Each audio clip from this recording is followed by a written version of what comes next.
نحمدہ و نصلی علی رسولہ الکریم اما بعد۔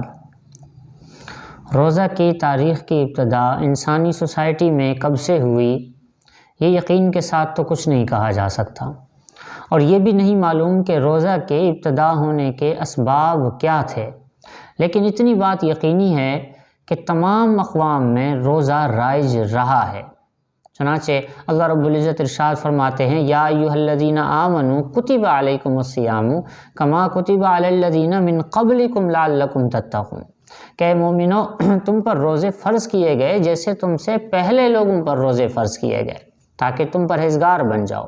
اس آیت سے معلوم ہوتا ہے کہ تزکیہ نفس کی ایک اہم عبادت کے طور پر روزہ تمام اقوام میں رائج رہا ہے، چنانچہ وہ مجوسی ہوں، آتش پرست ہوں، ستارہ پرست ہوں، بت پرست ہوں یا جانور پرست ہوں، مانوی مذہب ہو یا بدھ مذہب ہو یا ہندو مذہب ہو، کوئی بھی ہو، سب میں روزہ رائج رہا ہے۔ گو کہ اس کی کیفیتیں الگ ہوا کرتی ہے، کہیں چپ کا روزہ رکھا جاتا ہے، کہیں کھانے پینے کا روزہ رکھا جاتا ہے، اس کی کیفیتیں گو کہ الگ ہیں، لیکن روزہ تمام اقوام میں رائج رہا ہے۔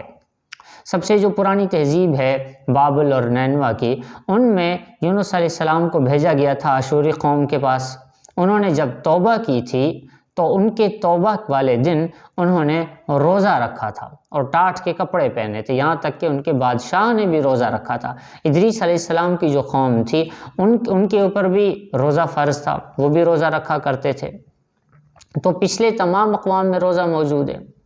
ایک مصنف ہیں دو، جیلن اور اسی طرح اسپینسر، انہوں نے اپنی ایک کتاب دی نیٹو ٹرائبس، اس کے اندر انہوں نے لکھا ہے کہ جتنے بھی یہ سینٹرل آسٹریلیا کے پرانے قبیلے ہیں، ان کے اندر یہ رواج موجود ہے کہ وہاں کی عورتیں اپنے خاوند کے فوت ہونے پر 1 سال تک چپ کا روزہ رکھا کرتی تھیں، کہ وہ کسی سے بات نہیں کرتی تھی۔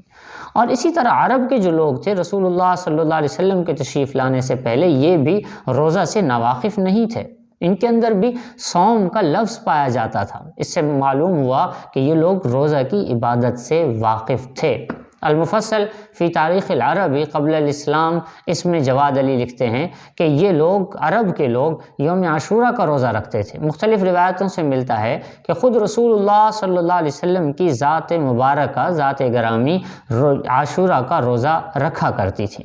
تو معلوم ہوا کہ روزہ پہلے سے موجود تھا، البتہ اس کی کیفیت الگ تھی کہ پہلے عرب لوگ 8 پہر کا روزہ رکھتے تھے۔ چنانچہ آپ صلی اللہ علیہ وسلم نے ابتدا میں ایک صحابی کو دیکھا کہ وہ لڑکھڑا کے چل رہے ہیں، پتہ چلا کہ 8 پہر کا روزہ ان کا اس طرح ہوا کرتا تھا کہ رات کو روزہ رکھا، یعنی رات کو جب وہ سوئے تو ان کا روزہ شروع ہو گیا، اب سارا دن روزہ، جو ہی سورج غروب ہوا روزہ افطار کر لیا کرتے تھے۔ اس کے بعد تب تک وہ کھا پی سکتے تھے جب تک کہ وہ دوبارہ سو نہ جائیں، جیسے ہی وہ دوبارہ سوتے تھے دوبارہ روزہ شروع ہو جایا کرتا تھا۔ اب ایک صحابی اور سارا دن روزہ رکھ کر گھر تشریف لائے، گھر والے سے کہا کہ کچھ کھانے کے لیے لے آئیں، یہ لیٹے، جو ہی یہ لیٹے ان کی آنکھ لگ گئی، اب ظاہر ہے دوبارہ روزہ شروع ہو گیا، اب کھانا پینا منع تھا، انہیں اگلے دن دوبارہ روزہ اسی حالت میں رکھنا پڑ گیا۔ تو اگلے دن آپ صلی اللہ علیہ وسلم نے ان صحابی کو دیکھا کہ وہ لڑکھڑا کے چل رہے ہیں، چال میں لڑکھڑاہٹ ہے، کمزوری کی وجہ سے۔ آپ نے پوچھا کیا ہوا؟ بتایا انہوں نے کہ میرے ساتھ یہ واقعہ پیش آیا۔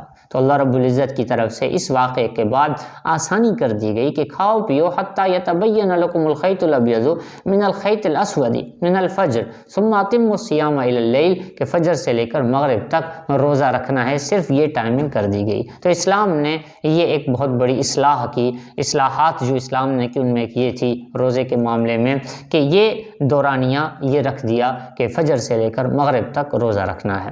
تو یہ ایک مختصر سی ایک تاریخ ہے کہ گویا کہ روزہ پہلے سے موجود تھا، اور اسلام میں مسلمانوں کو اللہ رب العزت نے ایک خاص رحمت، ایک خاص نعمت اور ایک خاص انعام و اکرام کے طور پر روزہ عنایت کیا، اور اس کا مقصد کیا رکھا؟ لعلکم تتقون، تاکہ تم تقوی والے بن جاؤ۔ انشاءاللہ اس کے مقصد سے متعلق اور اس کے فضائل سے متعلق اگلی نشستوں میں بات کریں گے۔ وآخر دعوانا ان الحمدللہ رب العالمین۔